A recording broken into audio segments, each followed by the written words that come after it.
السلام علیکم ورحمۃ اللہ وبرکاتہ۔ سورۃ البقرہ آیت 67۔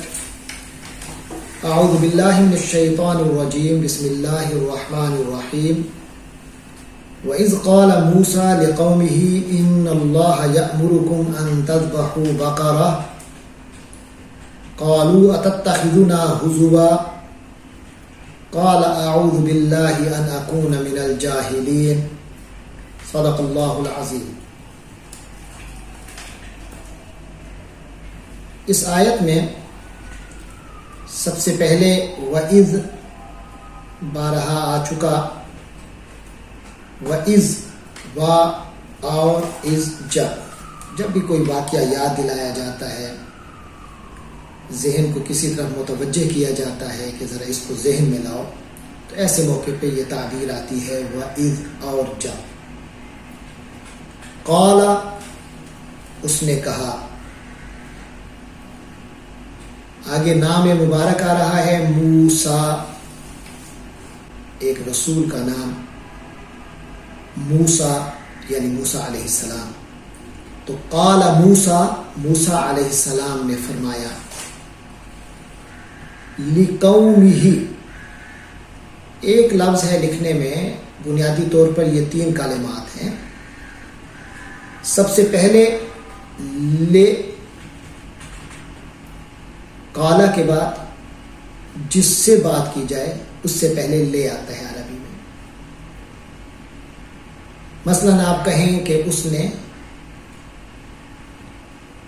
اللہ سے کہا تو قالا للہ، اس نے رسول سے بات کی، رسول سے اس نے کہا قالا للرسول، یا رسول نے امتی سے فرمایا قال الرسول۔ اسی طرح اگر آپ کہیں کہ اس نے آدمی سے کہا قال للرجل، تو لے قوم سے کہا، حضرت قال موسیٰ لقوم، حضرت موسیٰ نے قوم سے کہا، لیکن قوم نہیں اکیلا، یا ہے قومی ہی، اس کی قوم سے۔ تو ہی جو ضمیر ہے، ضمیر متصل، اس کا معنی دیتا ہے۔ تو لقوم ہی کے معنی اس کی قوم سے، قال موسیٰ لقوم ہی، تو موسیٰ نے اس کی قوم سے کہا، یعنی موسیٰ نے اپنی قوم سے کہا۔ کیا فرمایا؟ ان اللہ، بے شک اللہ تعالی، یأمرکم، یأمرکم امر سے ہے۔ امر کے معنی پہلے بھی اس پر بات ہو چکی کہ امر کے معنی کسی چیز کی طرف لے جانا ہوتا ہے، مشورے کے طور پر بھی کسی طرف کسی کی توجہ کروانا، یا حکم کے طور پہ کرنا، یا درخواست کے طور پہ کرنا۔ تو یہاں کیونکہ اللہ کی طرف سے ہے، قوم اور انسانوں کے لیے ہے، تو یہاں حکم کے معنی میں ہے۔ تو فرمایا آمارا، اس نے حکم دیا، یأمرو وہ حکم دیتا ہے، یأمرو وہ حکم دیتا ہے کم تم لوگوں کو، ان اللہ یأمرکم، بے شک اللہ تعالیٰ تمہیں حکم دیتا ہے، ان کہ کیا حکم دیتا ہے؟ کہ تذبحو، یہ ذبحن سے ہے، زال با ہا 3 حروف اصلی ہیں، اسی سے ذبح آتا ہے، اس نے ذبح کیا، یذبحو وہ ذبح کرتا ہے، اور تذبحو تو ذبح کرتا ہے، پھر واو نون کا اضافہ کریں تو بن جاتا ہے تذبحون، تم سب ذبح کرتے ہو۔ اس سے پہلے ان آ گیا، تو ان آنے کی وجہ سے تذبحون کا جو آخری نون ہے وہ گر گیا، تو یہ بن گیا ان تذبحو، کہ تم سب ذبح کرو۔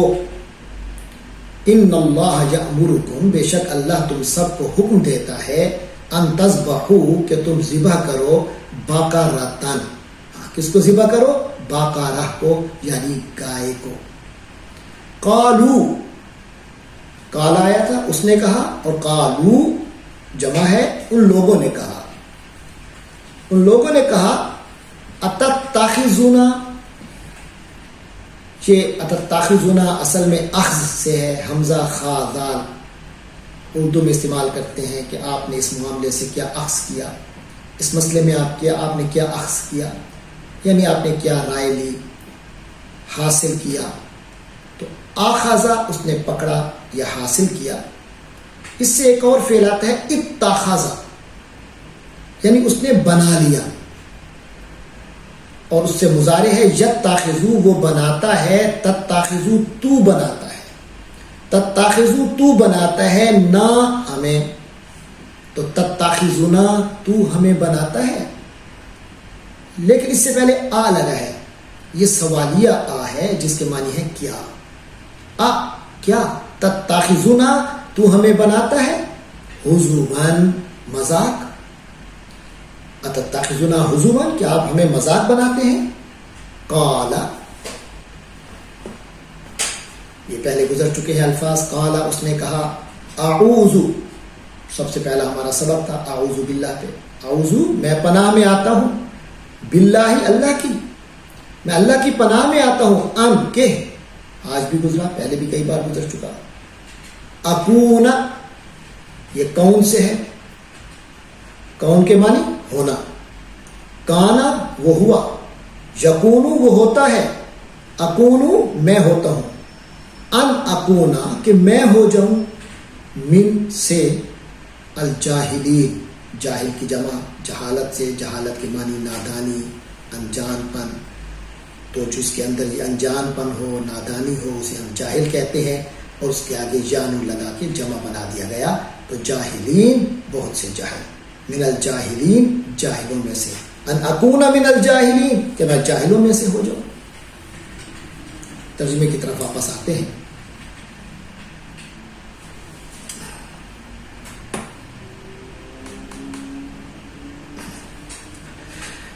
فرمایا وَإِذْ قَالَ مُوسَىٰ لِقَوْمِهِ، اور جب موسیٰ نے اپنی قوم سے کہا، اِنَّ اللَّهَ يَأْمُرُكُمْ، یقیناً بے شک، یعنی میں جو سٹیٹمنٹ دے رہا ہوں اس میں کوئی شک نہیں ہے کہ اللہ ہے یأمرو جو حکم دیتا ہے، کم تم لوگوں کو، اللہ کا تم لوگوں کے بارے میں حکم ہے، یہ بات کنفرم ہے.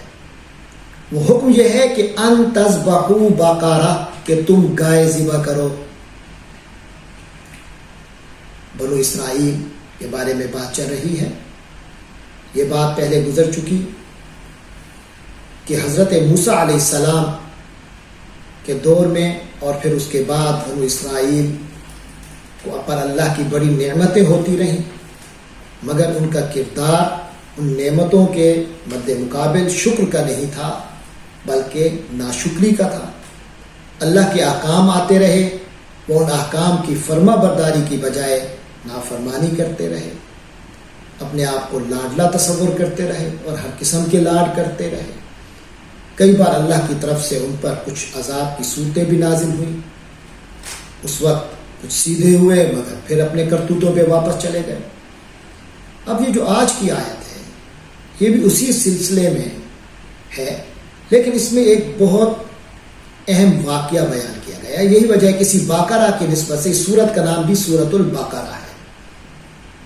اس میں اس امت کا وہ کردار سامنے آ رہا ہے جس پر اللہ کے انعامات ہوتے ہیں، مگر وہ اللہ کے انعامات کے مقابلے پر اپنے آپ کو شکر گزار بنانے سے محروم رہ جاتی ہے. اللہ کے احکام کی فرما برداری نہیں کرتی بلکہ اس میں مزید میخ نکالنا شروع کر دیتی ہے، منہ شگافیاں کرنا شروع کر دیتی ہے، حکموں کو ماننے کی بجائے ان میں تعویلیں شروع کر دیتی ہے، یعنی کہ بنیادی طور پر بدعملی کی طرف راغب ہوتی ہے. تو یہاں ایک واقعہ جو میں عرض کر رہا تھا وہ یہ ہے کہ بنو اسرائیل میں ایک امیر انسان، عامیل غالباً اس کا نام بھی بتایا جاتا ہے، ایک بڑا رئیس تھا، انسان تھا، وہ فوت ہو گیا.